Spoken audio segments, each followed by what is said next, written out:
करा नाही, तुम्ही शेतकऱ्याच्या मुली आहात, तुम्ही कष्टकरी आहात आणि तुम्ही वारकरी संप्रदायाचा असल्यामुळे तुमच्यावर पकडा खूप सुंदर आणि चांगल्या विचाराचा आहे. त्यामुळे अडचण दादा एक प्रश्न होता की शेतकऱ्यांचा जीव गेल्यावर तेव्हाच सरकारला जाग येते का? दुर्दैव असं आहे शेतकऱ्यांच्या शेतात ही आई पडते, काही कीटकनाशक पडते, तेव्हा सरकारला जाग येते. शेतकऱ्याच्या घरात तेल असते तर मीठ नसते, मीठ असते तर तेल नसते. तेलाला भाव काय 115 रुपये आणि सोयाबीनला भाव काय 3-4 हजार रुपये. शेतकऱ्याला काय पुरू राहिले? खरं म्हणते तू, आम्ही पण हीच भूमिका मांडतो. दादा माझा बाप बी शेतकरी आहे. माझ्या बापाच्या घरात तेल असते तर मीठ नसते, मीठ असते तर तेल नसते. वडील आलेत काही नाही.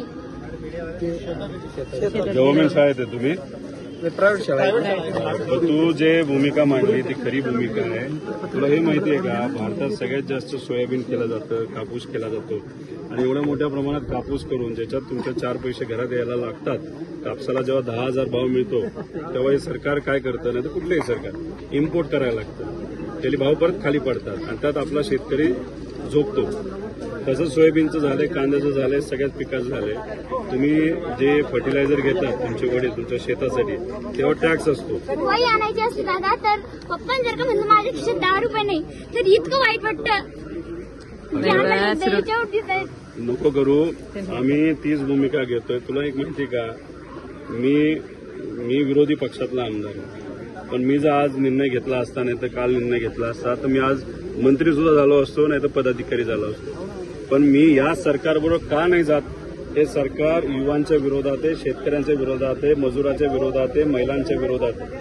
मजुरी जर का करायला गेलं तर लोक त्यांच्या वावरात तर खूपच राबून घेते, पण रोज बी 200-250 रुपये फक्त हातावर टेकवतात मजुराजी. आणि दुसरं तुला काय माहितीये का, सरकारला असं मत आहे की लाडक्या बहिणींना महिन्याला 1500 रुपये दिले, आम्ही त्यांच्या उपकार केले, बाकी काही मदत नाही केली तरी चालतं, असं सरकारचं मत आहे. 1500 रुपयात काय होणार आहे का महिन्याला? 1500 रुपये नाही दिले चालते दादा, पण आमच्या मालांना भाव द्या.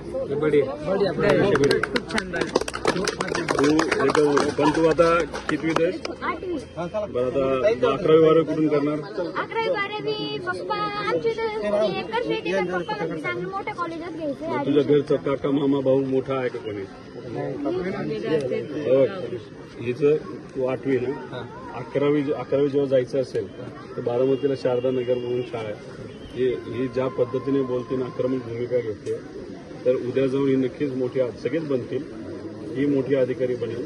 आणि ती बनत असताना आमचंही त्याच्यामध्ये एक सेवा म्हणून त्याची मदत म्हणून ही जी 11वी 12वी आणि नंतर पण तिला त्याच संस्थेमध्ये जर करायचं झालं तर सगळी जबाबदारी मी घेत आहे, असा शब्द व्हिडिओ काढलेला आहे.